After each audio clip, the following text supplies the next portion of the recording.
Buenas tardes. En el año 2006, don Javier Calvo, nuestro anterior consiliario, que por lástima pues no está ahora con nosotros, organizó un foro sobre la mujer en la Iglesia en general. Aprovechando que este año es el 50º aniversario del Vaticano II, en Acción Social Católica hemos considerado que podía estar bien el revisar los planteamientos que nos hicimos en 2006, por ver si habían cambiado algo las cosas o seguían igual.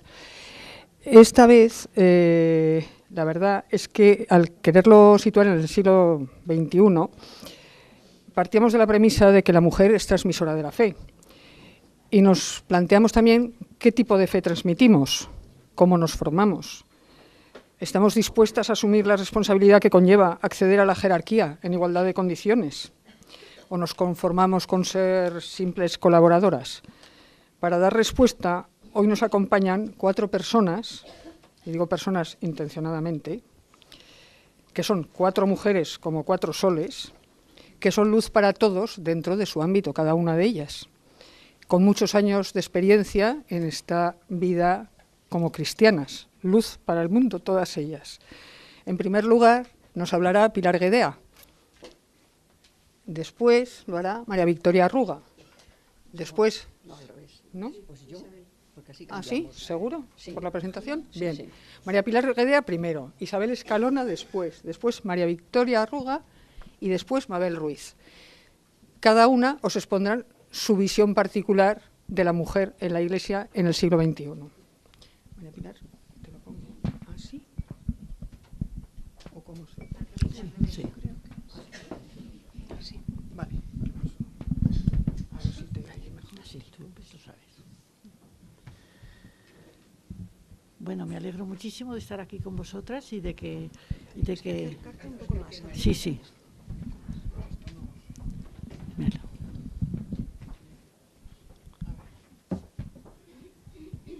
Tengo que chillarlo así.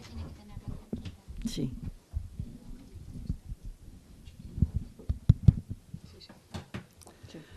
Que me alegro muchísimo de estar con todas vosotras y de poder comentar y crecer juntas y que sobre todo que no se oye, pues en la mano.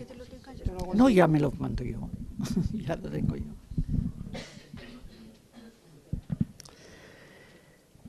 Que me da mucha alegría estar aquí con todas vosotras y poder expresar lo que sentimos nosotras y vosotras y que me gustaría mucho sobre todo que perdonarme porque a veces no me salen las palabras en español. He estado en la India 48 años y a veces cuando quiero expresar algo, alguna palabra que no me sale, solo me lo tendréis que perdonar. Pero lo que quiero empezar diciendo es que creo que estamos en un momento muy interesante en la Iglesia y que en un momento en el que se está cuestionando muchas cosas, ¿no? ¿Y qué? Cosas que yo no había oído nunca cuestionarse. Pero ahora es un momento, como si dijéramos, de parto en la Iglesia y no lo tenemos que dejar pasar. Es un momento en el que tenemos que crecer y no lo podemos dejar pasar. Vamos a continuar, vamos a construir una Iglesia un poquillo distinta, con algunos matices un poco distintos. Y necesitamos libertad para expresarnos, necesitamos más comunicación y necesitamos que nos escuchen. La Iglesia está en una crisis de credibilidad en este momento. La mujer en la Iglesia es nuestro tema de hoy.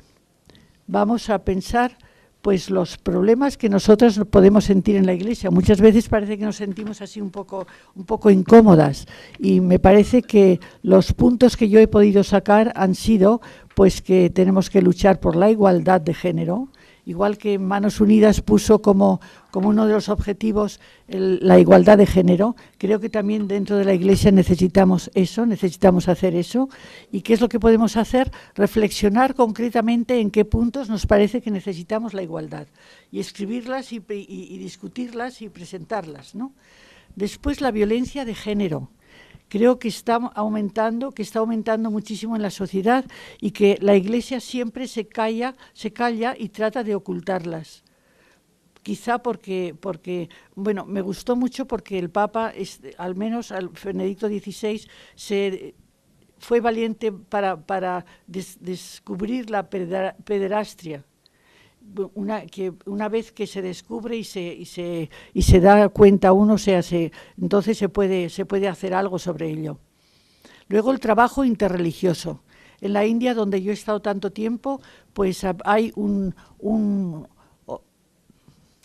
80% de hindús, un 15% de musulmanes y un 2% de católicos.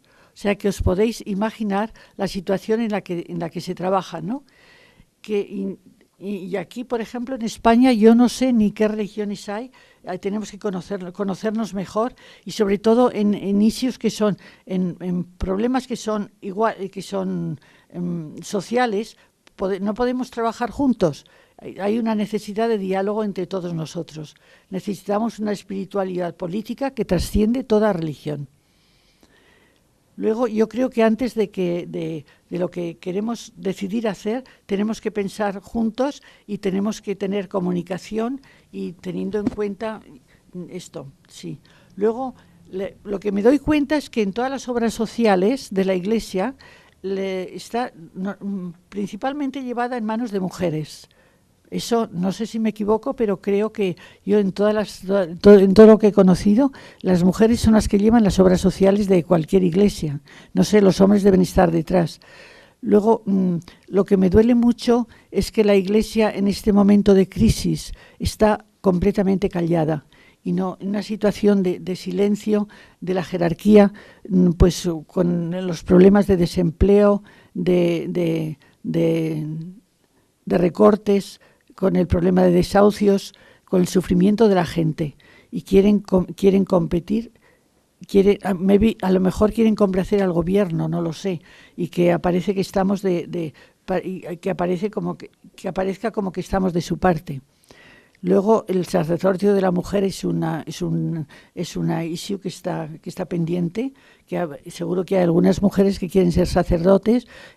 Yo no lo tengo como un issue principal, pero sí que me parece muy importante el que seamos capaces, el que nos dejen participar en las decisiones. El día que estaba aquí el Papa inaugurando la Sagrada Familia, que había 200 o 300 obispos y que las monjas salieron al final para limpiar el altar y limpiar la iglesia. Y eso me dolió tantísimo que me parece que todavía nos acordamos y todavía nos lo recordamos como algo que nos dolió, ¿no? Una vez le pregunté, precisamente para esta conferencia, pregunté a una mujer, ¿qué somos las mujeres en la iglesia? Me contestó, floreros. Y es verdad, es una realidad. O sea, me gustaría que pudiésemos reflexionar juntas, no solamente hoy, sino más días. Me gustaría mucho que tuviésemos una especie de grupo, o varios grupos, o lo que queráis, pero que pudiéramos seguir reflexionando y crecer juntas en todo esto. Ahora vamos a ver un PowerPoint.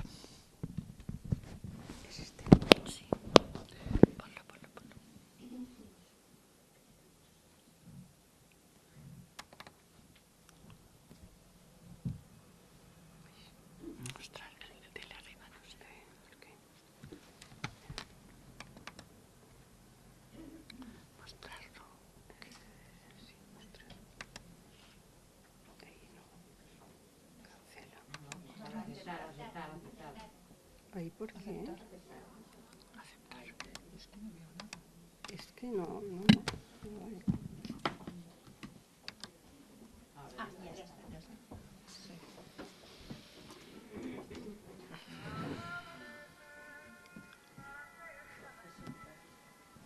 Vas a hablar.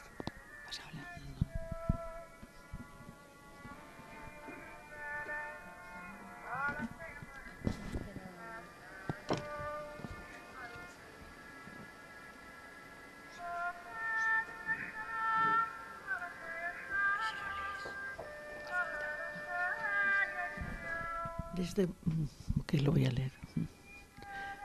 Tengo hambre y sed de libertad.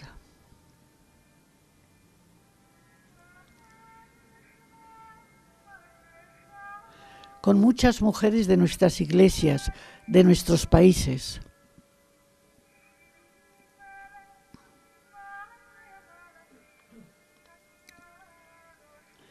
Quiero abrir mis alas y levantar el vuelo, alcanzar la plenitud para que he sido hecha. Desde muy alto y desde mucho tiempo atrás, hambre y sed de equidad.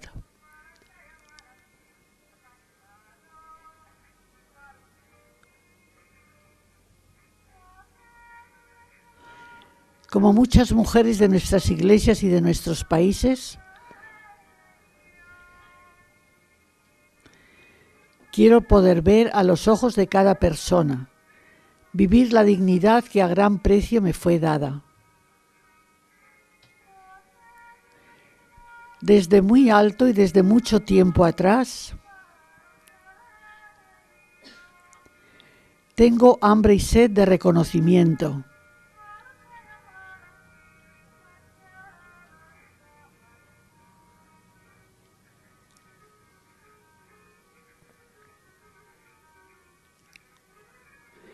Como muchas mujeres de nuestras iglesias y de nuestros países, quiero poder llamar trabajo a mi trabajo, construir espacios donde pueda expresarme. Desde muy alto y desde mucho tiempo atrás,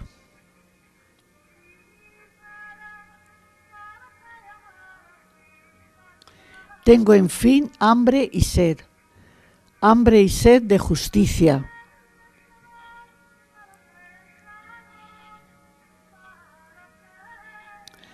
Como muchas mujeres de nuestras iglesias y de nuestros países, que son víctimas de las más brutales y sutiles violencias.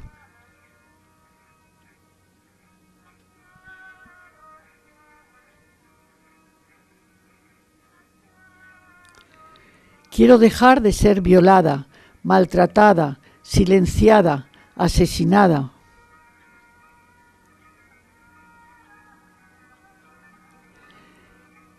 Quiero levantar mi voz, decir mi palabra, sonreír sin miedo. Porque desde muy alto y desde mucho tiempo atrás,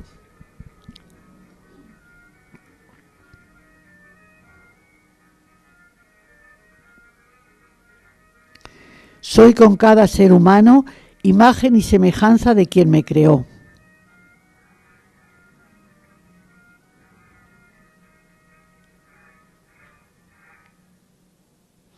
Bueno, pues ya lo hemos visto y esto me ha recordado a todas las mujeres que yo he trabajado con mujeres en la India especialmente, con mujeres de tribu en la región de Yarkand, y ha sido muy bonito ver a las mujeres crecer.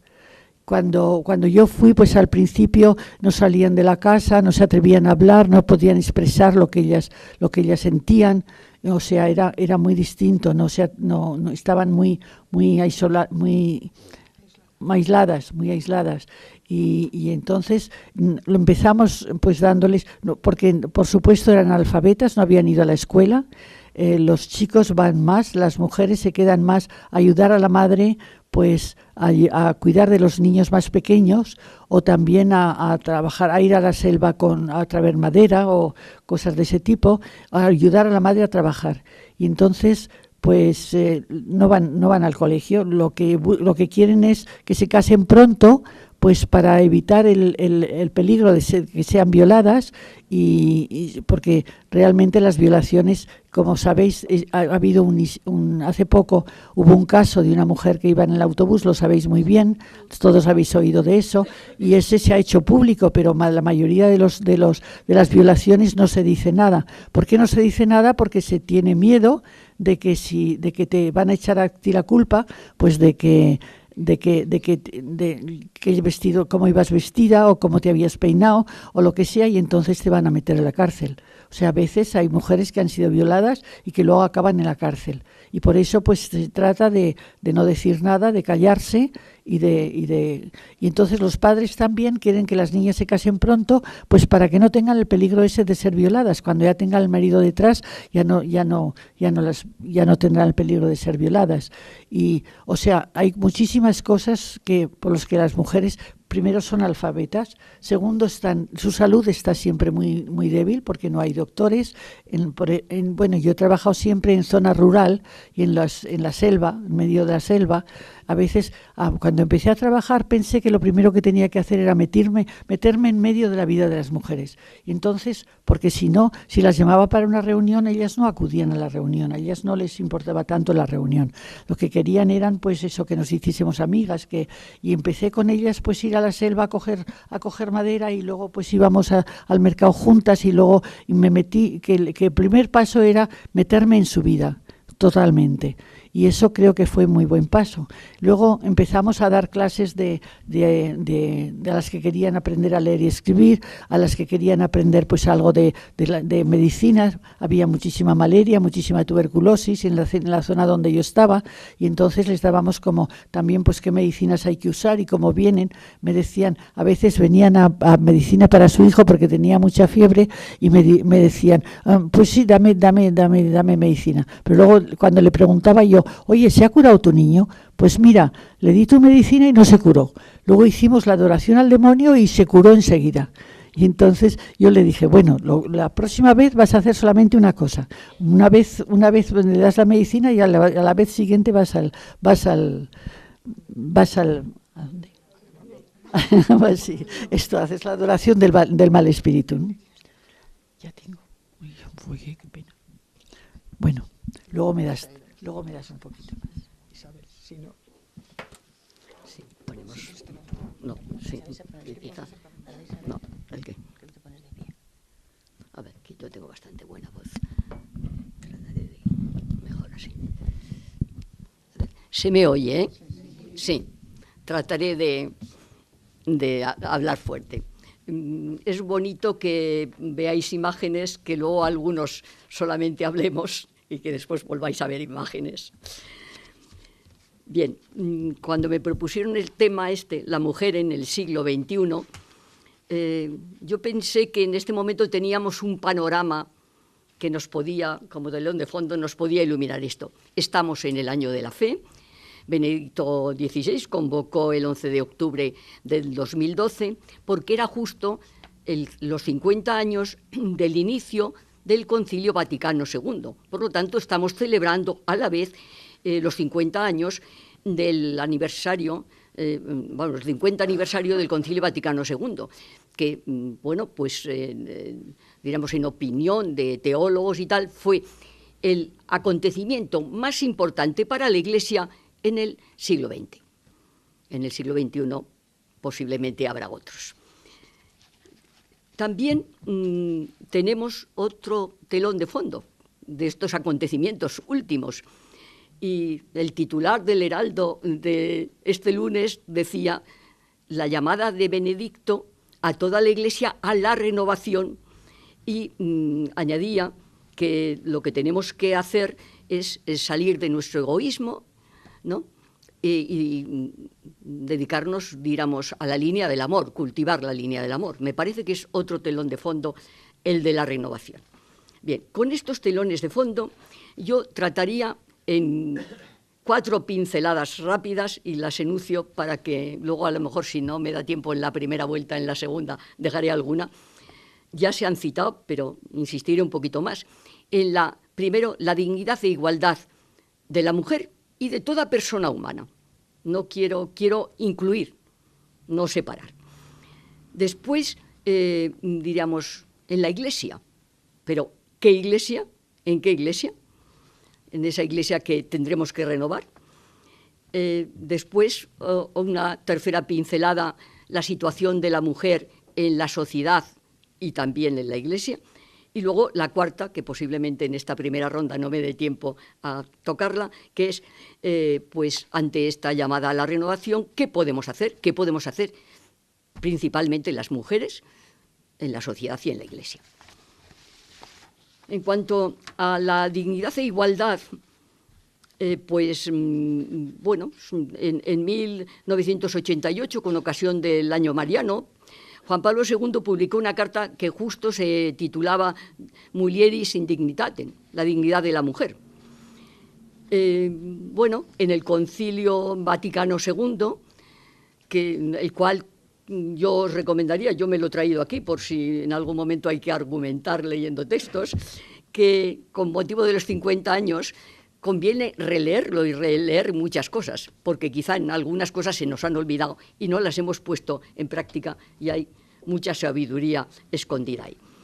Pues se insiste en la Gaudium et Spes, en el número 12 se desarrolla todo digamos, el fundamento teológico de la dignidad de la persona humana y, en consecuencia, de la dignidad de la mujer, que no es distinta. Y el texto bíblico que, por excelencia, y que desde la fe, digamos, a nosotros nos sirve, es que es de Génesis, del primer capítulo del Génesis, que es muy distinto del segundo. Luego, si en el diálogo hay que hacer distinciones, ya las haremos. Los versículos 26 y 27 se dice, por parte, digamos, en boca de Dios, hagamos al hombre a nuestra imagen y semejanza, a imagen suya los creó, hombre y mujer los creó, y vio Dios que era muy bueno. Esto es más sintetizado estos dos capítulos. Yo creo que la clave que va más allá de considerar la dignidad humana de todo ser humano es esta que nos eleva nada menos que a la imagen y semejanza de Dios. Yo creo que no lo hubiéramos ni podido soñar desde, diríamos, desde unos niveles distintos de la fe. Pero este texto, además, nos lleva todavía a añadir algo más, y es que Dios, en su inmenso amor, Dios para nosotros es misterio de amor y de comunicación, y en esa comunicación, la primera gran comunicación fue que nos creó, y nos creó a su imagen y semejanza, y creó el universo, pues efectivamente, en un proceso evolutivo, como hoy día reconocemos los científicos y reconoce la ciencia, ¿verdad? Lo cual no obsta nada para estos principios de fe. Pero nos elevó el hecho de que seamos capaces, a imagen y semejanza, nos ha elevado a otro nivel, y es al nivel de la comunicación con Él. Hay otro texto que nos puede refrendar la igualdad en el cristianismo, y que ya es de San Pablo, en la carta a los Gálatas, el capítulo 3, el versículo 20, que dice que por el bautismo todos sois hijos de Dios por la fe en Cristo Jesús, y ya no hay distinción entre judío y griego, esclavo o libre, hombre o mujer, porque todos sois uno en Cristo Jesús. Yo creo que esto lo olvidamos, y se olvida en la vida real, se olvida en la vida de la Iglesia, el que todos somos iguales. Y yo creo que es algo que tenemos que hacer. Esto hay que construirlo, porque los papeles sustentan muchas frases bonitas, pero luego la realidad no lo hacemos, lo tenemos que hacer, unos y otros, de igualdad, raza, etcétera. Por supuesto, quiero citar que la Declaración Universal de los Derechos Humanos de 1948 en la ONU recoge esta igualdad y esta no discriminación por razón de sexo, raza, religión, etcétera, y que nuestra Constitución española, en el artículo 14, también lo recoge. Una pincelada. Segunda pincelada.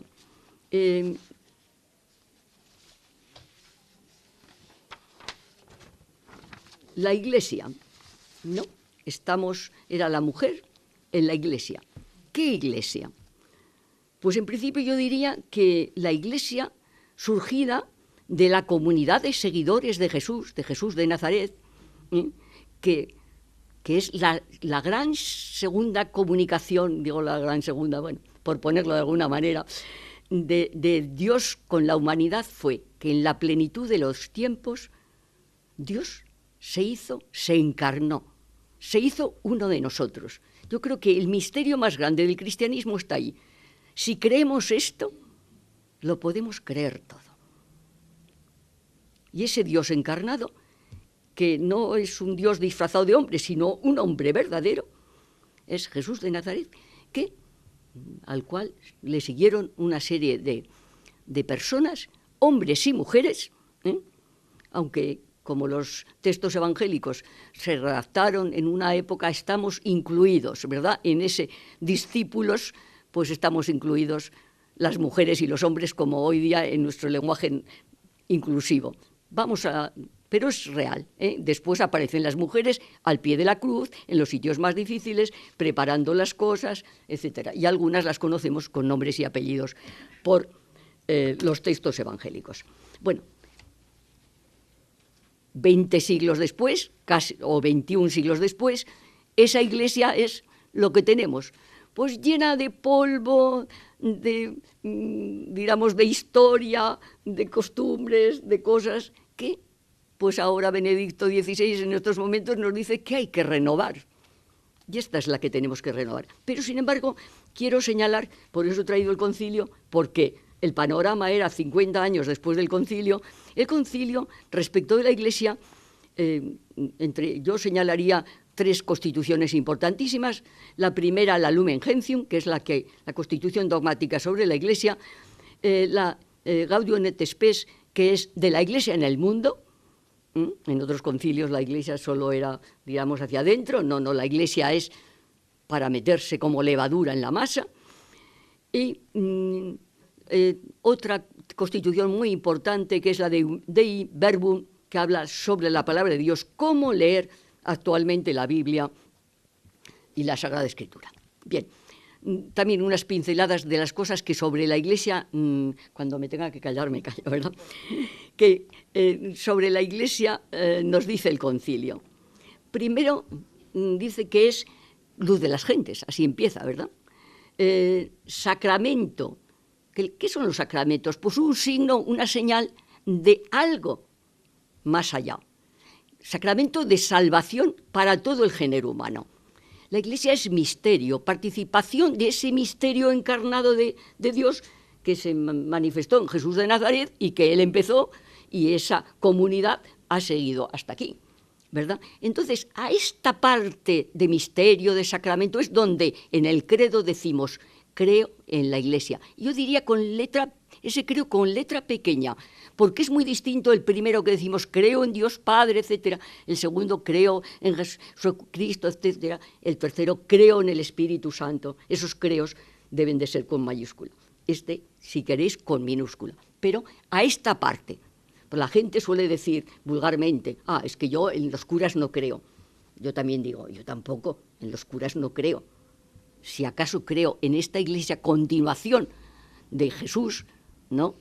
Y en las cuales, digamos, el Espíritu Santo alienta y nos conduce. Luego ya nos saldrá alguna cosa más y nos anima.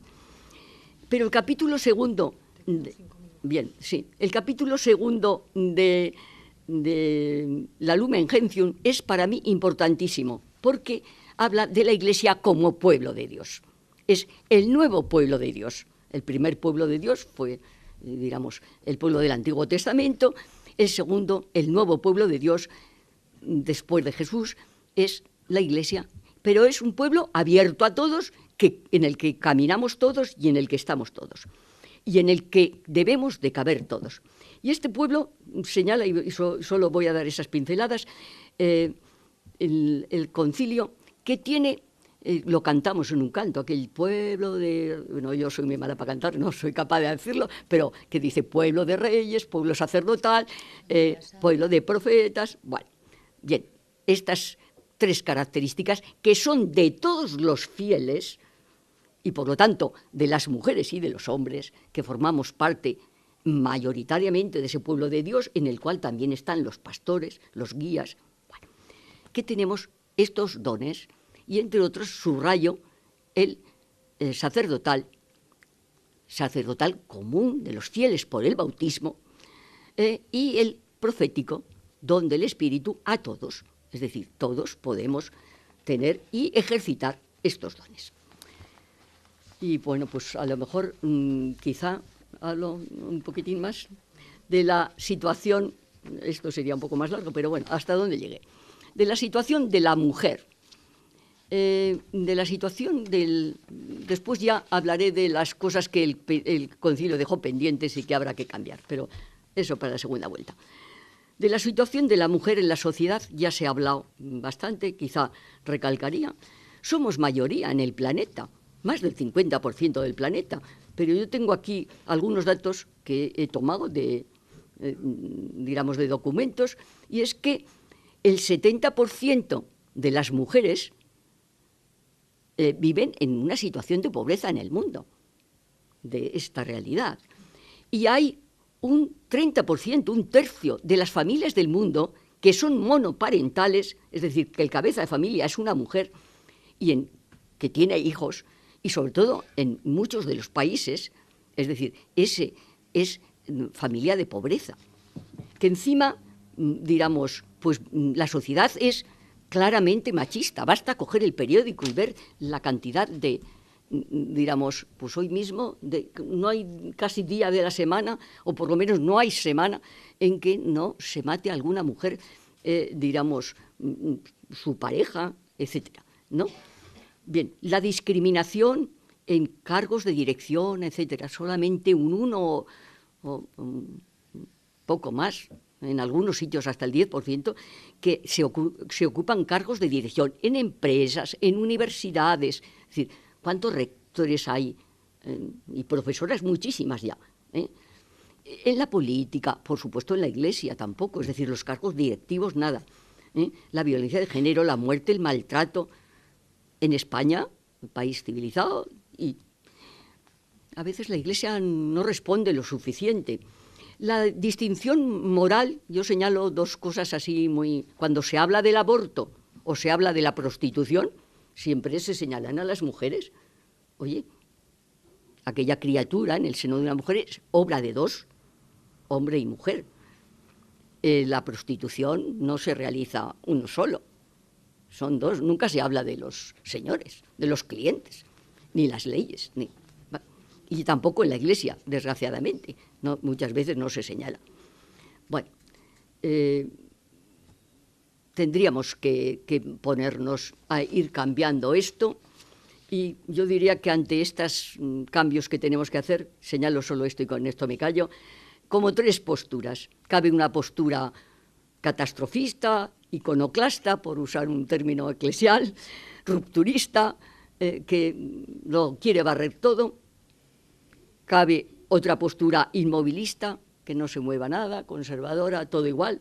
O cabe una postura de análisis, de crítica constructiva, de renovación desde dentro y con unos cambios que sean eficaces y realistas y a la luz de Jesús y del Evangelio. Y los cambios ya concretos para después. Y luego para el diálogo.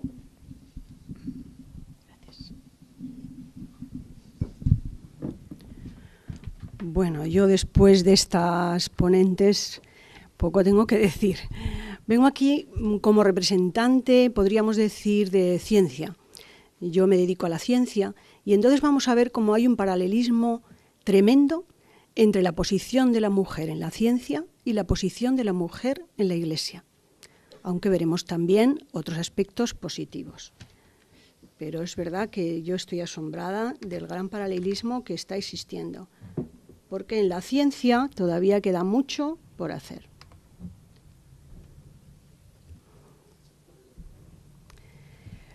Haremos un breve recorrido de las mujeres en la ciencia a través de la historia, un poco la relación que existe con la religión o con la Iglesia y un testimonio personal. Bueno, las mujeres en la ciencia hay que buscar con lupa para encontrar mujeres que se hayan dedicado a la ciencia y que haya trascendido su trabajo, porque realmente ha estado prácticamente vetada hasta hace, pues vamos a decir, unos cuantos años. La primera mujer que se cita, que se dedica a la ciencia, está ya descrita en unos pergaminos egipcios en el año 2700 a.C. y se dedicaba a la medicina. Después Agamenade, en la antigua Grecia, que cita ya también algunos autores como Homero, o Agnodice en el siglo IV a.C., ambas se dedicaban a la medicina.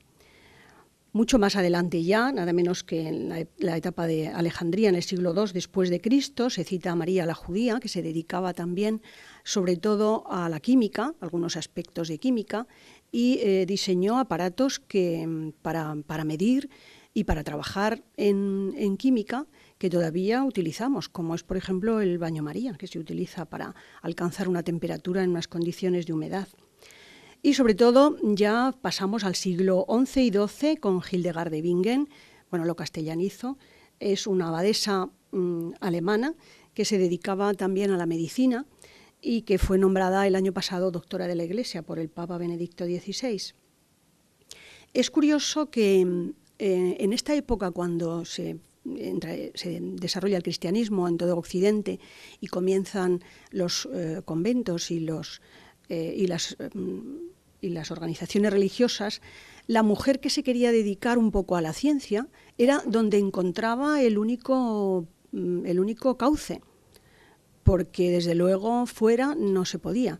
Y de hecho hay bastantes mujeres que eran religiosas, estaban ubicadas en conventos o en asociaciones religiosas, como digo, para poderse dedicar, como estamos hablando de Hildegard de Bingen, o Sor Juana Inés de la Cruz, que fue una escritora, poetisa, pero también estaba muy interesada en astronomía y tiene trabajos muy interesantes sobre astronomía.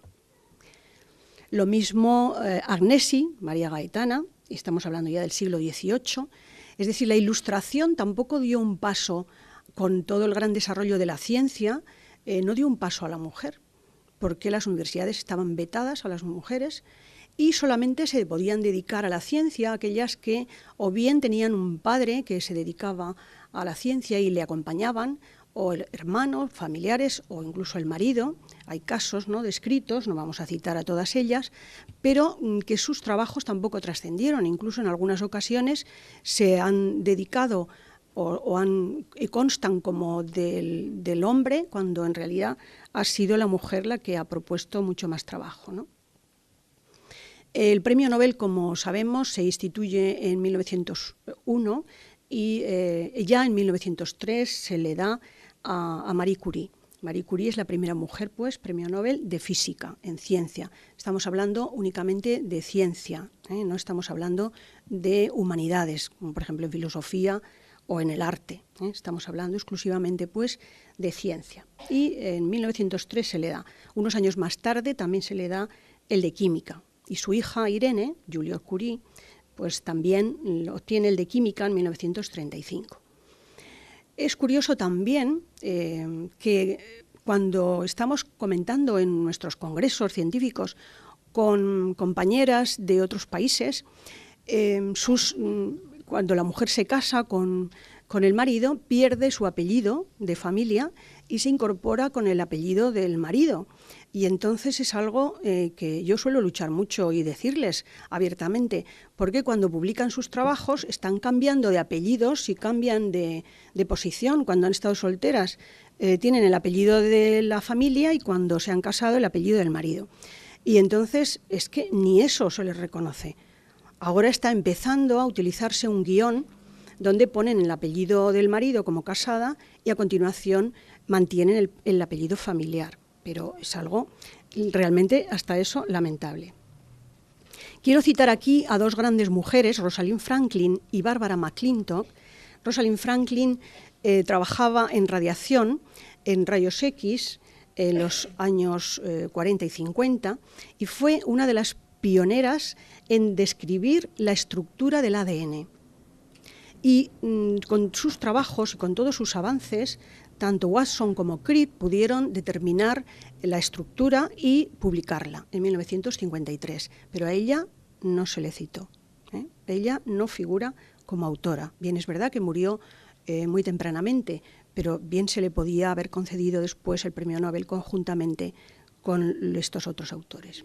Y algo semejante le ocurrió a Barbara McClintock, que trabajaba en genética vegetal, concretamente en el maíz, que en los años 30 y 40 describió unos fragmentos de genes y unas actividades de estos genes que son capaces de transcribirse a otros lugares donde están, son los llamados transcritos, que causan verdaderas mutaciones en muchos de los genes, pero también están dando lugar a grandes avances científicos en las plantas para la incorporación de genes de resistencia a plagas o a cualquier otro tipo de enfermedad, y en cambio durante muchísimos años no se le reconoció su trabajo.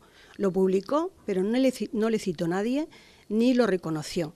Solo hasta 1983, en que se le concede el premio Nobel, cuando tenía ya nada menos que 86 años y falleció a los 2 años ya, con trabajos que había realizado nada menos que en los años 30 y 40.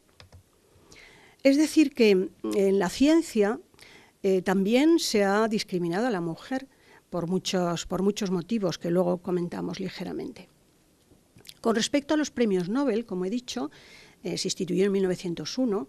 Bueno, pues este premio ha sido otorgado 786 veces a hombres, a varones, solamente 44 veces a mujeres, pero en las 6 especialidades que tiene el premio Nobel, como sabemos, de literatura, de la paz, fisiología y medicina, química, física y economía.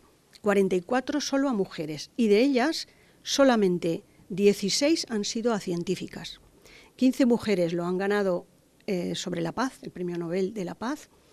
3 se lo concedieron en el año 2009, si recordamos, 12 el de literatura, y solamente 10 el de fisiología y medicina, 4 el de química y 2 el premio Nobel de física. Y a una mujer únicamente se le ha dado el de economía. Es un poco para que veamos la proporción que está surgiendo. Pero también hay que decir que efectivamente la Iglesia ha sido una de las pioneras en aceptar la ciencia y en hacer que se desarrolle la ciencia. Las universidades fueron instituidas por la Iglesia. Más adelante, como hemos visto, en los conventos y monasterios se les permitía a las mujeres también hacer ciencia. El problema ha sido, sobre todo, ¿verdad?, cuando no se ha aceptado por un tema de mentalidad. Es decir, el principal problema que ha surgido en que no haya apenas mujeres que se dediquen a la ciencia ha sido un tema de mentalidad y de educación, ¿no? Si vemos en la anterior, pues vemos que efectivamente este número tan reducido de mujeres es porque también ha habido muchas menos mujeres que se han dedicado a la ciencia.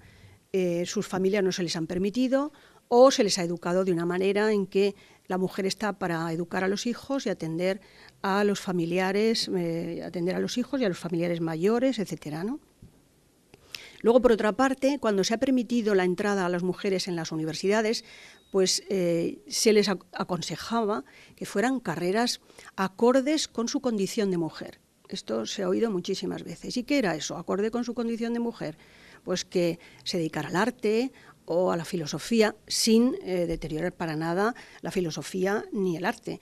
Pero ¿por qué tenía que estar discriminada a esas, lo que se llamaba humanidades o a letras, ¿no? Tú, como eres mujer, te dedicas a letras. Y entonces, bueno, pues se ha ido poco a poco, se ha ido abriendo esa mentalidad, y hoy en día, pues en nuestras universidades resulta que estamos mayoría de mujeres. Por ejemplo, en las de ciencias, que requieren un número clausus para su entrada, como es medicina, veterinaria, pues resulta que la inmensa mayoría de los estudiantes que acceden a ellas son mujeres. En nuestra facultad de veterinaria, donde yo me dedico, donde yo trabajo, resulta que tenemos entre un 75 y 80% de estudiantes femeninas, es decir, de mujeres. Y esto ya lleva unos cuantos años, lo que quiere decir que en el futuro la profesión veterinaria estará dominada por la mujer. Y lo mismo sucede con medicina. Aunque medicina ha sido más tradicional la entrada en mujeres. En veterinaria era una verdadera discriminación, porque se decía que no se podía entrar porque la mujer no tenía fuerza, como si la utilización de la inteligencia y el raciocinio tuviera algo que ver con la fuerza, ¿verdad? En estas relaciones entre ciencia y religión, bueno, pues yo creo que la mujer en la religión nos encontramos también en esa situación, quizá un poquito más atrás que con relación a la ciencia, porque todavía pues no podemos dirigir, ¿no? tenemos unas grandes responsabilidades. Somos compañeras, vamos acompañando, ¿no? Como nos ha dicho Isabel antes, en la vida ordinaria solamente un 10% de mujeres están ocupando puestos de responsabilidad en instituciones. En la Iglesia pues todavía podemos decir que el 0%, ¿verdad? Porque no tenemos ninguna responsabilidad. Pero en esas etapas de relación entre la ciencia y la religión, que unas veces ha sido de conflicto, es decir, ha habido verdaderas rupturas entre las ideas de la ciencia y de la religión, en otras ocasiones ha sido de independencia, de diálogo, pero también tengo que decir que la Iglesia ha estado ahí. La Iglesia ha estado ahí en relación con la ciencia, pero ya desde el inicio. Los primeros cristianos, los santos padres, aceptaron muy bien las ideas de Platón y Aristóteles y la adaptaron, esas teorías, al cristianismo, ¿no? Bueno, quiero decir, el mensaje de Jesús era ese, pero adaptándolo con esa filosofía de Platón y Aristóteles, ¿no? En el tema de la independencia, pues también nuestros papas han dicho que la ciencia tiene que seguir su camino y la fe también, y la religión también, y que no tiene por qué haber conflictos ni contradicciones. Etapas de diálogo, que nuestros papas también han defendido, y nuestros también grandes teólogos han defendido esa etapa de diálogo con la ciencia. Y yo puedo decir, desde el punto de vista personal, que he descubierto esta relación de diálogo y de complementariedad y de integración con la ciencia precisamente a nivel de ciertos grupos de Iglesia. Es decir, yo he aprendido a que la ciencia y la fe no están reñidas, la ciencia y la religión no tienen por qué estar en conflicto, sino que pueden ser complementarias y además integradas, como dos realidades de la persona humana que es. En la relación de conflicto, ahí están, nuestra Iglesia diciendo que no hay tal conflicto, sino que se está abierto. De hecho, el Vaticano tiene la Academia de Ciencias, ¿verdad?, que desde hace muchos años está en diálogo con los científicos. Una relación de independencia ya la proponía Galileo y también el Papa Pío XII. En el Concilio Vaticano II, como nos ha citado Isabel, en la Gaudium et Spes ya nos lo pone también. Juan Pablo II en muchas ocasiones ha dicho que la fe y la ciencia siguen caminos distintos y que no hay por qué haber un conflicto. Citar también a jesuitas, no nos podemos olvidar de toda la escuela jesuítica, que han sido grandes científicos y grandes teólogos también a la vez, como Leandro Sequeiros, ¿no?, que dice que no debe haber oposición entre ciencia y religión. Y luego también de diálogo, ya desde Santo Tomás de Aquino, ¿no?, los padres de la Iglesia, como he dicho, muchos de nuestros papas. Son complementarios. Nuestro gran genetista español, que está en Estados Unidos desde hace ya muchos años, era dominico, aunque ahora lo ha dejado, y también habla de que la religión y la ciencia son complementarios e incluso de que son integración. Pues tenemos aquí desde San Anselmo de Canterbury, Santo Tomás de Aquino, nuestros papas, Juan Pablo II, Teilhard de Chardin, que era jesuita y también un gran paleontólogo. El Concilio Vaticano II también nos lo habla, ¿no?, de que ambos son integración. También volvemos a repetir Ayala, Sequeiros, Collins, que es un gran científico que trabaja en el genoma humano y que es un gran católico también y que ha expresado esta integración entre la ciencia y la fe. Y con relación a mi experiencia personal, puedo decir que comencé con la fe, es decir, a mí me formaron en la fe desde niña, pero me he preocupado de crecer, de ampliar el traje, de forma que no utilizo el traje de niña, sino que he ido creciendo en mi fe, pero ese crecimiento en mi fe ha sido gracias a grupos de iglesia, es decir, ha estado ahí la Iglesia que me ha transmitido el mensaje de Jesús. Cuando más adelante fui al instituto y fui a la universidad, entré en contacto con la ciencia y bueno, pues ahí estudié como si hubiera sido una dicotomía. Por un lado vivía mi fe y por otro lado vivía la ciencia, no encontraba una interrelación entre ellas. Pero de nuevo está aquí la Iglesia para unos grupos determinados, a los que quiero citar a José Alegre y otros grupos y compañeros que me han introducido en estos procesos de poder ver que la ciencia y la fe no están reñidas ni son, no solo no son excluyentes, sino que están integradas, es decir, que son realidades de una misma cosa que somos la persona humana y por consiguiente no tenemos por qué excluirlas. Y de nuevo vuelve a estar, como digo, la Iglesia aquí, ¿no? Entonces, podríamos decir, hay luces y sombras, ¿no? Está la sombra de que la mujer volvemos a estar relegadas como en ciencia, y están las luces de que siempre la Iglesia ha estado a favor y abierta a todos los avances de la ciencia y a dialogar con los científicos, creando foros y jornadas conjuntamente entre científicos y hombres y mujeres de Iglesia. Lo que sí que veo es con esperanza, porque al igual que en la ciencia el siglo XX y lo que llevamos del XXI está siendo irreversible para la mujer, es decir, nos hemos introducido en el mundo de la ciencia y a todos los niveles, es decir, no nos hemos quedado solo con la medicina o solo con la enfermería, sino que tenemos tecnólogas, ingenieras a todos los niveles de la ciencia, y poco a poco tendrá que caer ese techo de cristal que ha existido hasta ahora para la mujer, ese techo de cristal donde se le prohibía pasar a determinados niveles de responsabilidad y de gestión en la ciencia, y que lo mismo puede suceder en la religión, pero claro, con mucho más lento. Pero si luchamos y vamos haciendo foros como este, donde se vaya mentalizando poco a poco al personal, bueno, pues verán que las mujeres no tenemos problema de llevar responsabilidades, no a mí personalmente, sino a otras mujeres muy preparadas, como se ha demostrado aquí.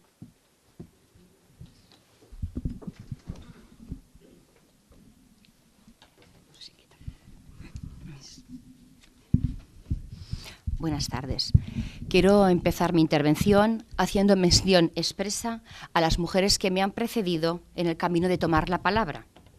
Las primeras, mis compañeras de mesa, y después las que hace casi 2 siglos empezaron a hacerse preguntas dentro de la sociedad y de la Iglesia, a las norteamericanas de Seneca Falls, en Nueva York, las que publicaron la Biblia de las mujeres, al movimiento feminista, a Pilar Velosillo, única mujer española auditoria en el Concilio Vaticano, a Mari Salas, vinculada a la Acción Católica, de la que fue su dirigente más de 20 años, y que trabajó por la puesta en valor de la mujer dentro de la Iglesia española entre los 50 y los 80, que fue cofundadora de Manos Unidas y pieza fundamental de la Unión Mundial de Organizaciones Femeninas Católicas.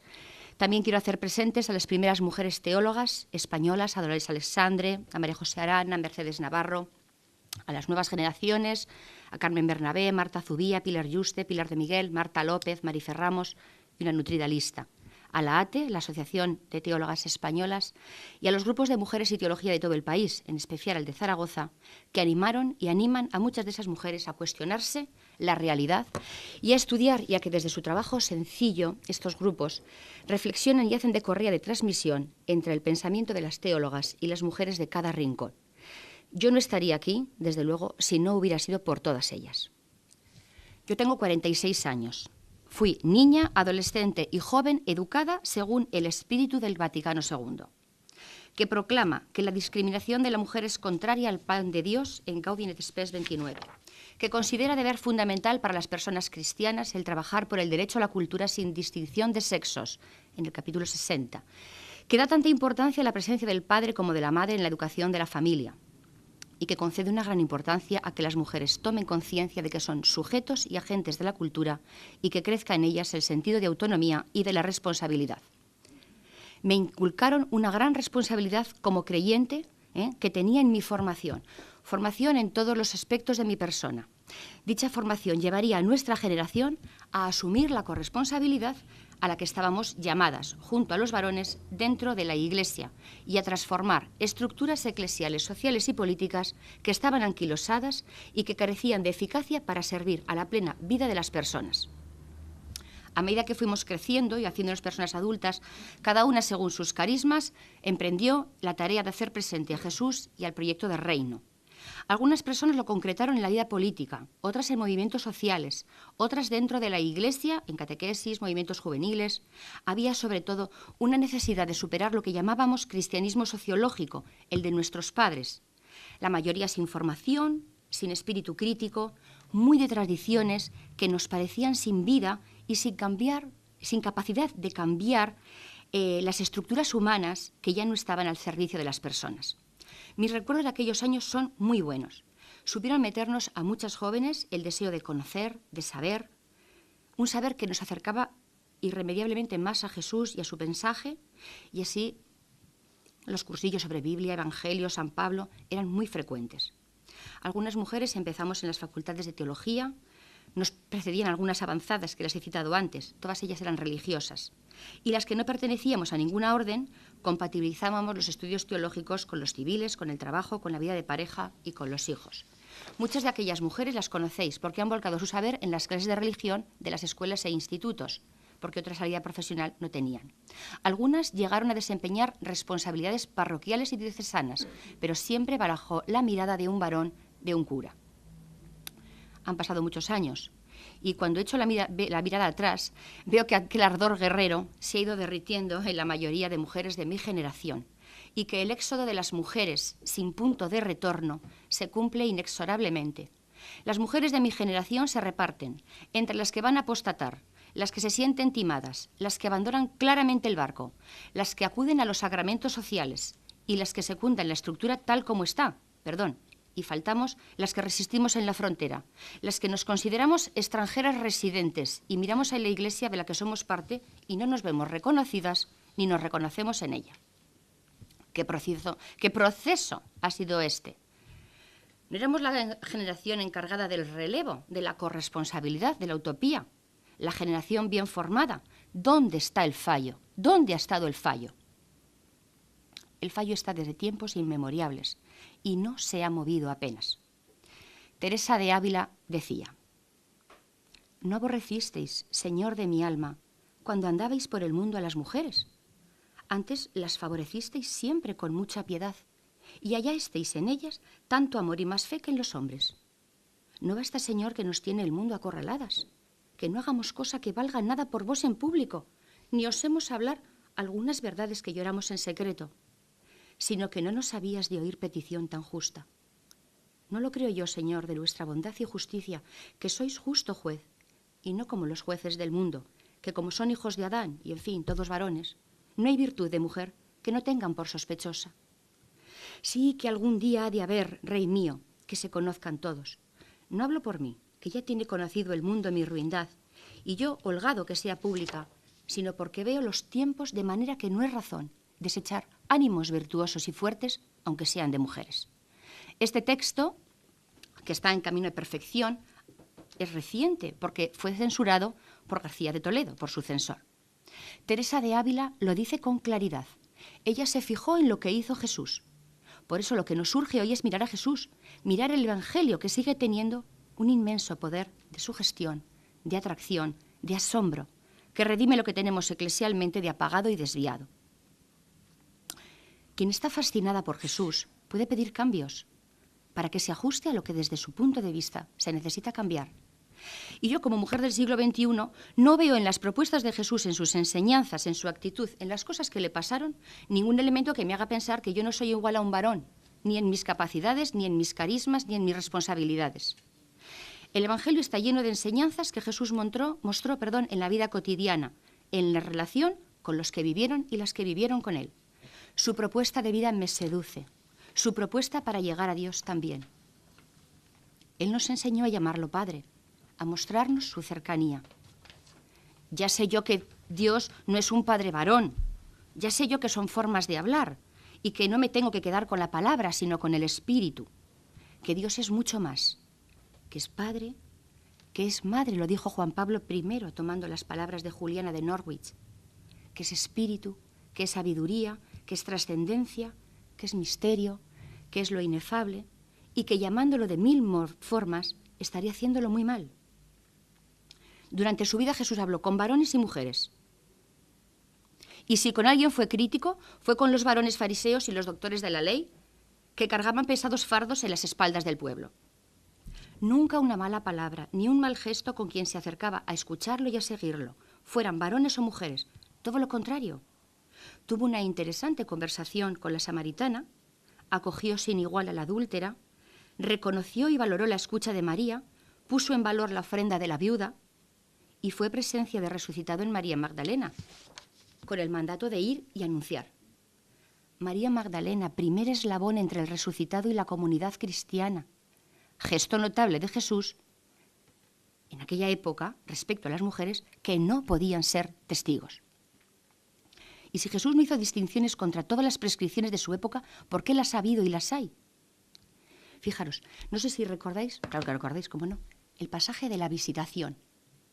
Tenemos a dos mujeres gozosas, llenas de espíritu, que se dicen una a la otra palabras bellísimas. ¿Quién está callado en ese episodio? Zacarías, varón, sacerdote del templo, que no ha tenido fe. Yo creo que ya en ese capítulo, ¿no?, ya están anunciándonos qué modelo quiere Jesús, qué modelo va a proponernos. Algunas me podéis decir que la Iglesia ha reconocido la dignidad de la mujer, es cierto, pero la dignidad específica de la mujer, la misma específica que, por ejemplo, puedan tener los africanos, o la específica que puedan tener las personas con sobredotación, o la dignidad específica de las personas discapacitadas. Es que no existe una dignidad del ser humano, sea cual sea la forma en que se concrete. Pido cambiar como mujer algunos planteamientos de toda la Iglesia cuyas consecuencias han sido terribles para las mujeres a lo largo de la historia. Que no se nos considere imagen de Dios.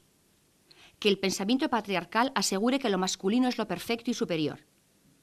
Que se diga que el pensamiento femenino y cualquier reivindicación es una perversión de la naturaleza porque nos ofrece una falsa emancipación contraria a nuestra dignidad. Y también pido cambiar las estructuras sexistas, que son estructuras de pecado, como lo son las racistas y las clasistas. La estructura de la Iglesia es jerárquica, patriarcal, piramidal y androcéntrica, por lo tanto es sexista, y encima se pretende legitimar desde arriba como querida por Dios. Y para juzgar una estructura, voy a poner un criterio: valorar si da plena humanidad a varones y a mujeres, por igual. Si es así, es redentora y viene de Dios. Si no lo es contraria a la salvación y a la voluntad de Dios. Y pido recordar que Pablo nos habla de la eclesía, formada por miembros plurales, que viven en comunión y que a pesar de las dificultades y las tensiones, se sienten con un solo corazón y un sola alma, y que tratan y deciden entre las personas creyentes lo que afecta a todas, y que se preocupan los unos de los otros y las unas de las otras. Descubren la presencia de Dios cuando están reunidos en su nombre y reconocen la voluntad de Dios y que el Espíritu se hace presente en la comunidad de los creyentes cuando deciden entre todas las personas presentes: hemos decidido el Espíritu Santo y nosotros, en Hechos 15. Creer en Jesucristo es creer y aceptar que ya no hay judío ni griego, lo ha dicho Isabel, no lo voy a repetir en Gálatas. Es creer que donde dos personas o más están reunidas en su nombre, allí está presencia. Así que, si hacemos esto, desaparecerá la división dualista de clero y laicado, que significa estamentos, un estamento de poder y privilegios para unos pocos y un estamento de exclusión y minoría de edad para la mayoría, cuando todos, varones y mujeres, somos iguales por ser bautizados, ya lo han comentado las compañeras, en el mismo espíritu. Y por ser iguales, estamos llamados, varones y mujeres, al discipulado de iguales. Yo creo que solo así, mujeres y varones en igualdad, podremos ser sujetos eclesiales corresponsables y, como tales, con plena participación en el pensamiento, en la legislación y en el poder de decisión, recuperando un principio secularmente tradicional en la Iglesia, quod omnes tangit ad omnibus tractari, es decir, lo que atañe a los hombres, a las personas, que lo traten entre todos y que decidan entre todos. Además, los carismas, tenemos que reconocerlo, se reparten sin estar condicionados ni por raza, ni por género, ni por clase social, ni por estamento. En nombre de Jesús de Nazaret, propongo que se escuche la voz de las mujeres tantos siglos acallada y que aprendamos a escucharla, porque también en ella se nos revela la salvación, pues que la mitad de la humanidad no tiene palabra. Desgraciadamente, a día de hoy este tema de la mujer en la Iglesia resulta cansino por lo ineficaz. La estructura eclesial no permite otras voces, ni de mujeres ni de varones. Parece que cuando una mujer creyente habla de derechos de la mujer, está reclamando la ordenación, y no es eso. Eso es otro debate. Estamos diciendo que hombres y mujeres estamos hechos a imagen de Dios, que somos dos concreciones del ser humano y que en el siglo XXI hablar de la mujer en la Iglesia a mí me suena igual de raro que si hiciéramos una mesa redonda sobre las personas de raza negra en la Iglesia. A mí me suena igual de raro. Si Pura organizara una mesa redonda sobre este tema, la acusarían de racista, pero no nos acusan de sexistas por plantear esta cuestión y este debate. A pesar de todo, la voz de la mujer se rastrea a lo largo de toda la historia civil, científica y religiosa. Y hoy se puede oír en algunos foros, solo hace falta querer.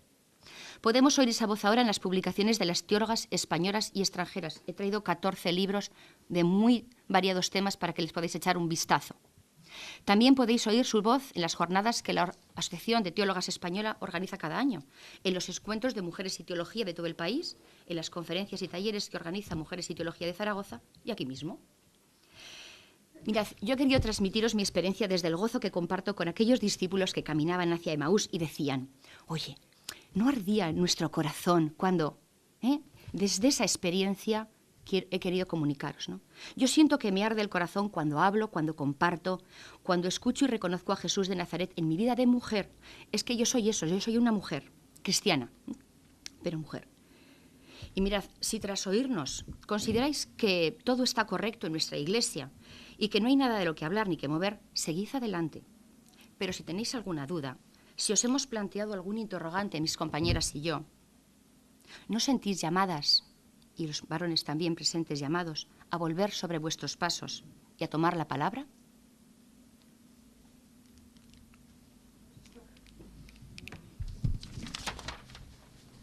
A ver, ahora ya no, ahora no hay más ronda, son las 9 de los cuartos. A ver, ahora es el momento para que ustedes tomen la palabra. Ya, Angelines, ya piden la palabra.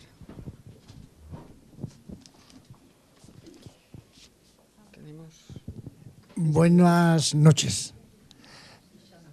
Soy sacerdote casado y por lo tanto no puedo celebrar misa. Y el tema de las mujeres a mí me apasiona en la Iglesia, también en la ciencia y también en el mundo. Pero el tema de la mujer en la Iglesia es un tema que me apasiona porque creo que desde el siglo en que Jesús fundó la Iglesia no se ha dado casi ningún paso a favor de la mujer. Ya el mismo Pablo tenía sus grandes dudas y ese mismo Pablo que decía que sí, hombre y mujer sin distinción, también decía que la mujer en la Iglesia mejor que se calle y que la mujer en la Iglesia que se tape la cabeza. Ese mismo Pablo. Y Jesús, sí, Jesús nació, si hubiera nacido Jesús en el siglo XXI y, por ejemplo, en Sebastopol, en España, no hubiera habido 12 apóstolos. Hubiera habido 12, a lo mejor 6 y 6. Pero Jesús era de su tiempo. Por lo tanto, yo que amo a Jesús con todo mi corazón, pienso que también hay cosas que Jesús no pudo hacer porque era de aquel tiempo y que nosotros tenemos que solicitar que se hagan. Os felicito a todas las mujeres que habéis hablado. A Mabel, que creo que te llamas así, ¿no? Me gustaría que alguna vez en alguna de las reuniones que tenéis las mujeres teólogas, que también invitarais a los hombres. No somos teólogas. No me importa, pero os llamo teólogas. Habláis de Dios, habláis de Dios. Bueno, habláis de Dios. Y yo os...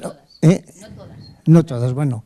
Y digo, amo mucho a la Iglesia y pido por esta Iglesia para que cambie algo. El día en que, por ejemplo, en vez de todos los obispos, como decía una de vosotras, qué triste, las monjas a limpiar el altar y los 20.000 obispos todos varones. Esto tenemos que cambiarlo. ¿Cuándo y cómo? No lo sé. Quizás con muchas oraciones también y con mucho diálogo. Muchas gracias por haberme escuchado.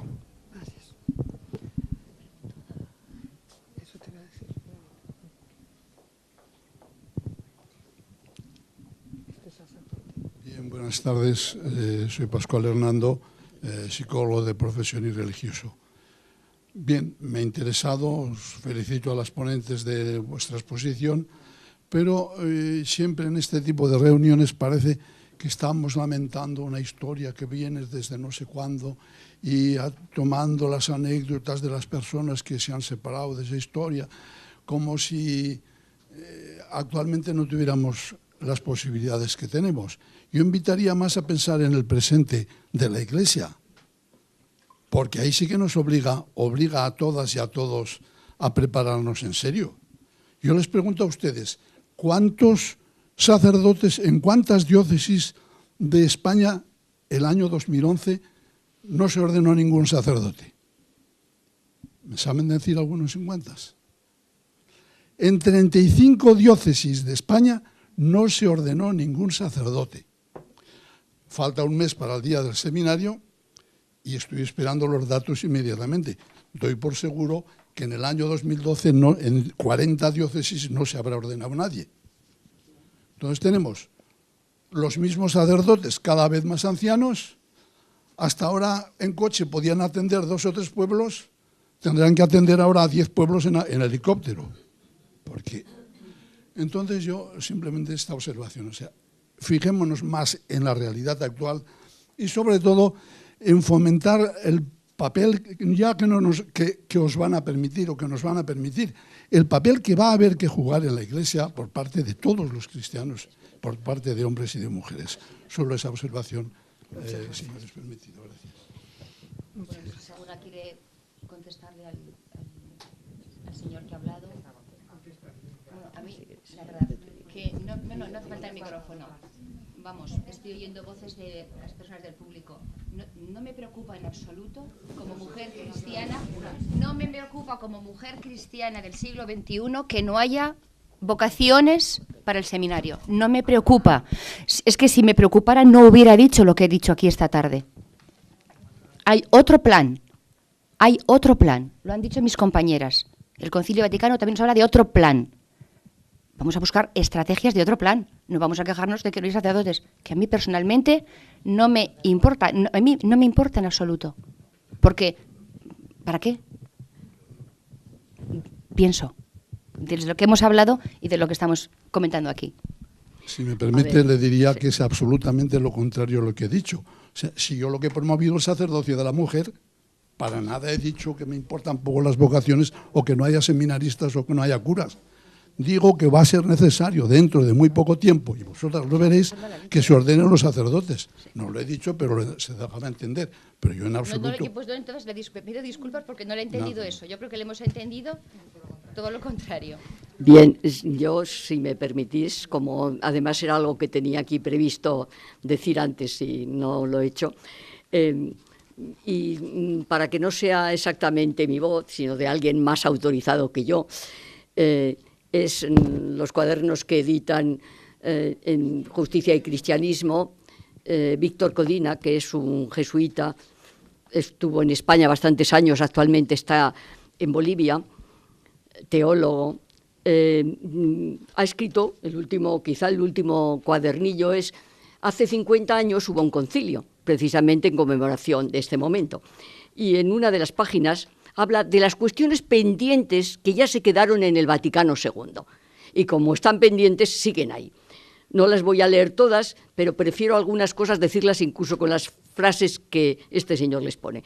Por supuesto, la reforma del ministerio petrino, bueno, pues algo ha hecho Benedicto XVI con su renuncia, que creo que era algo pendiente. Igual que los obispos a los 75 años deben de dejar la sede, pues los papas también, como todo ser humano, como los reyes y como los gobernantes. Hay un momento en que, por distintas razones, hay que dejar. Por lo tanto, ya, y por ahí, la reforma de la curia es algo pendiente, que ya no lo han hecho, pero es algo. La revisión de toda la estructura. Poco a poco, yo no soy rupturista, ya he planteado antes las posturas, no soy rupturista, pero pero hay que ir dando pasos, pero dando pasos efectivos. Y entre las cosas que plantea, dice este señor, abrirse a otras formas de ministerio ordenado, y contesto entonces a lo del señor, que se puede incluir ordenación de hombres casados. Entonces, los sacerdotes que se secularizaron porque se casaron, pues muchos de ellos la Iglesia los podría acoger, aprovechar toda su formación, toda su fe y tal, para servir a la Iglesia en lo que sea. Después, efectivamente, considerar que el celibato debería de ser opcional, es una cuestión a revisar. La revisión del papel de la mujer en la Iglesia, superando la forma de patriarcalismo machista y androcéntrico, y dentro de esto se debería de repensar la prohibición del ministerio ordenado de la mujer no como algo definitivo, y por lo que además afirma que no hay ninguna, digamos, un fundamento bíblico, simplemente la tradición, ¿verdad? La promoción del laicado, hombres y mujeres, la formación, el estudio, la plena confianza. Hay otras también, en alguna cosa que toca con la ciencia, y ahí miro a Victoria, pues la profunda revisión de la doctrina oficial del control de la natalidad, de los anticonceptivos, hay que repensarlos desde una antropología y una medicina y unos conocimientos científicos que van evolucionando constantemente. Pues, y desde la psicología moderna, pues la sexualidad, la homosexualidad, los divorciados, es decir, hay un montón de temas pendientes. Y yo creo que en esto pienso que tenemos que compartir todos, y de alguna manera especial los laicos, que estamos más metidos. El Vaticano II en la Gaudium et Spes decía que es propio del trabajo de los laicos el ordenar las cuestiones profesionales, técnicas, etcétera, de este mundo, para que de alguna manera sigan, digamos, los principios del Evangelio. Entonces también, por ejemplo, aquí habla también de la renovación del lenguaje eclesial, tanto el teológico como el catequético. Hay que introducir todavía, ¿no? Se manejan, digamos, nociones teológicas que por lo menos con unos, bueno, pues todavía desde los conceptos griegos, ¿no? De cuerpo y de alma, de conceptos que actualmente en la antropología están superados, de conceptos, de cuestiones científicas que están totalmente superadas, ¿no? Bueno, pues, y ahí yo creo que podemos y debemos de contribuir todos. Y entonces, pues a lo mejor tienes razón, Mabel, ¿no? Que pues a lo mejor no hacen falta tantos sacerdotes, porque de alguna manera, diríamos, podemos colaborar todos. Pero también, bueno, pues habrá que plantearse por qué, ¿no? Cómo transmitimos la fe y cómo transmitimos a las nuevas generaciones. Y esto también es una labor de todos, que nos tenemos. Yo creo que hay las mujeres, las madres, las abuelas en algunas regiones, en Rusia, comentan que actualmente hay bastante apogeo de la Iglesia ortodoxa y la fe se ha mantenido durante unos, digamos, bastantes años de ateísmo oficial a través de las abuelas. Bueno, pues yo soy partidaria de que de alguna manera tenemos una misión enorme porque además somos mayoría en la Iglesia. Bueno, vale, que si no me enrollo. A ver, yo solo una cuestión quería decir, muy sencilla. Yo creo que lo que tenemos que hacer las mujeres es formación, educación, esa es mi lema, porque igual que hemos hecho en la ciencia, que hemos entrado en masa en las universidades y estamos ahora siendo mayoría en muchas de ellas, el futuro se van a tener que aceptar que vamos a asumir puestos de responsabilidad cada vez más, pues lo mismo en el tema de la fe. Es decir, es necesario que las mujeres dejemos ese tabú de dejar aparte la formación, la teología y estar tan formadas o mejor que cualquiera de los hombres. Y entonces ahí ir dando esos pasos siempre con esa premisa, educación y formación. que cuesta esfuerzo, claro que sí, pero que merece la pena. Yo siguiendo lo que dices, María Victoria, siguiendo lo que dice María Victoria, sí que tenemos que formarnos, educarnos, y lo de transmitir la fe es estar en la calle, en el pueblo, con toda la gente. Ahí se evangelizará. No vamos a abrir una vez a la semana las iglesias de los pueblos, ni con helicóptero, ni con coche, ni con nada, sino al revés. Vamos a ir nosotras donde están las necesidades, porque si no damos testimonio, apaga y vámonos.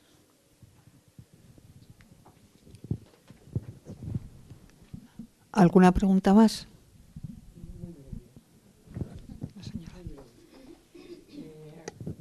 Antes de venir aquí a la reunión, pues tengo una nieta de 7 años y cuando me despedía, que les decía, me voy a una conferencia, se ve poco, me voy a una conferencia y me dice, ¿te vas a misa, Yaya? Digo, no, cariño, no me voy a misa. Digo, pero tú dime si vas a ir a catequesis, porque ya tienes 7 años. Dice, no, Yaya, yo no creo en Dios y mi madre tampoco. Entonces, ¿qué tiene que hacer una abuela cuando esa niña lo tiene tan claro? Y cuando eso, me dice, no me hables porque no creo. ¿Qué tiene que hacer una abuela cuando siempre las abuelas siempre han sido siempre, digamos, pues para una opción muy práctica para ayudar a los nietos? Y me he venido muy desconsolada, así de claro. ¿Qué me diríais vosotras? ¿Qué me diríais vosotras cuando estáis diciendo que hay que la fe, que hay que comunicarla, que hay que... Pero a veces yo me doy cuenta que casi me está resultando más efectivo el testimonio de vida con el silencio. Con el silencio. Entonces, ante las actitudes que voy viendo, pues mi silencio y poner mucho amor en eso que no me agrada. Mirad a ver si me dais algún otro remedio, alguna otra vitamina. Creo que te lo has dicho tú perfectamente. Poner mucho amor y...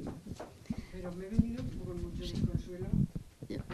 Hay una frase de estas que recoges y que yo la tengo copiada en distintos sitios. Dice, no hables de Dios si no te lo preguntan, pero vive de tal modo que te lo pregunten.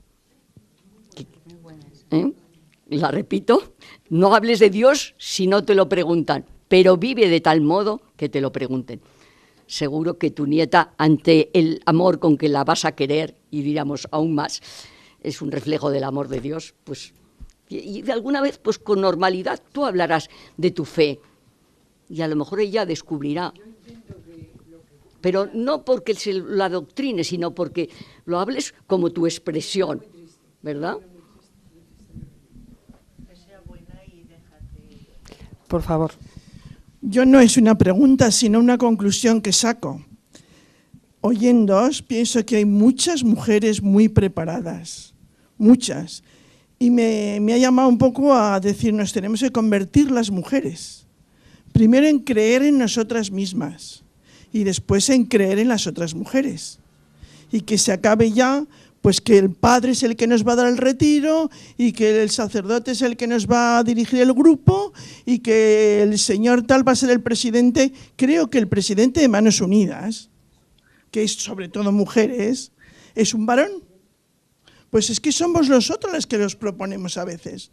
Y hay conferencias de mujeres que va poquísima gente y si viene el padre tal o viene el señor tal, a montones. Para mí es una llamada a convertirme y a convertirnos, a valorar a las otras mujeres, y es una llamada a ser valientes, porque la primera dificultad que tenemos a veces en la Iglesia, las mujeres, son los varones, las dificultades que nos ponen. Esa es mi pequeña experiencia.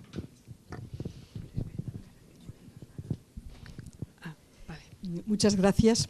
Ha sido muy interesante oíros con las distintas facetas que habéis expresado. Me ha gustado mucho. Yo me pregunto, Ahora por las jóvenes, por las mujeres jóvenes. Yo pienso que nosotras, las generaciones más jóvenes que yo, como puede ser Mabel, tenemos toda esa inquietud de la situación actual de la Iglesia, de cómo hemos vivido hasta ahora, etcétera. Pero, ¿cómo veis vosotros la situación de las chicas jóvenes en relación con los chicos? ¿Dentro de la Iglesia? ¿Dentro de la Iglesia? Sí. O sea, ayer tuvimos en ¿Jóvenes de qué edad? ¿De 46? No. ¿De 20? No, hablo de las nuevas generaciones de jóvenes. De 30, de 20. El reducto de las que hacen la primera comunión, el reducto de las que se confirman para ponerse el vestido y los tacones de 12 centímetros y hacer la fiesta y la cena, las que a lo mejor se casan de blanco y en la iglesia, que es muy bonita, con las vitrinas y con la santa al fondo, que se van a divorciar enseguida, y el resto, el reducto minúsculo, es lo que yo veo. Si alguna tenéis algún dato más esperanzador, por favor comunicarlo aquí. Desaparecidas, los jóvenes y los jóvenes. Eso, yo quería preguntar si hay diferencia entre los que vienen, las chicas y los chicos. No veis absolutamente ninguna diferencia, ¿no? En cambio, en todas las organizaciones sociales más hay un montón de gente joven. Entonces, ¿qué ha pasado desde la Iglesia? Que estamos en una institución deslegitimada. Ese es el problema, que tenemos una institución deslegitimada. Dolores Alexandre lo dice, cuando empieza a hablar siempre lo dice.